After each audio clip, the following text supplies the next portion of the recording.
Assalamu alaikum masu kallon mu. Barkamu da warhaka.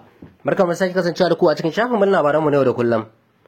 A yau za mu kawo muku labari mai muhimmanci daga gwamnatin Najeriya karkashin jagorancin shugaba Bola Ahmed Tinubu. Wannan labarin ya shafi wani sabon tsari da aka fara wanda zai baiwa Najeriya damar musayar naira da danyen mai.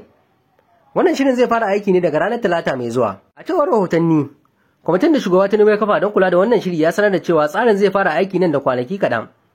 Shirin musayar naira da danyen mai na daga cikin tsare-tsaren na gwamnati don sauƙaƙa wahalhalun da aka samu sakamakon cire tallafin man fetur. Wannan tsari zai baiwa kamfanonin mai damar yin amfani da kuɗin Najeriya wato naira wajen sayan danyen mai daga gwamnati. Masu kula da wannan tsari sun bayyana cewa musayar naira da danyen mai zai taimaka wajen rage tsadar man fetur kasuwannin cikin gida. Hakan zai ba Najeriya damar amfani da danyen mai da take da shi ta hanyar sayarwa ko musanya tare da kasashen waje. A bisa ga bayanin kwamitin, tsarin zai kuma taimaka wajen rage matsalolin musayar kuɗaɗe tsakanin naira da sauran kuɗaɗen ƙasashen waje, musamman dala. Yana da kyau a lura cewa wannan mataki na ɗaya daga cikin hanyoyin da gwamnati ke bi domin farfaɗo da tattalin arzikin Najeriya. Haka zalika, shirin zai kuma taimaka wajen haɓaka hada-hadar kuɗaɗe a Najeriya da rage dogaro da dala. Wannan zai iya ƙara ƙarfafa tattalin arziki da kuma bunƙasa kasuwannin man fetur na cikin gida. A ƙarshe, kwamitin shugaba Tinubu ya tabbatar da cewa shirin musayar naira da ɗanyen mai zai fara aiki a ranar Talata, wanda ake sa ran zai kawo sauye-sauye masu kyau a fannin tattalin arziki da kuma farashin man fetur.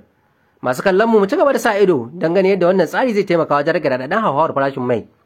Kada ku manta, ku danna subscribe da ƙararrawa don samun wasu sabbin labaran da zarar mun ɗora. Mun gode.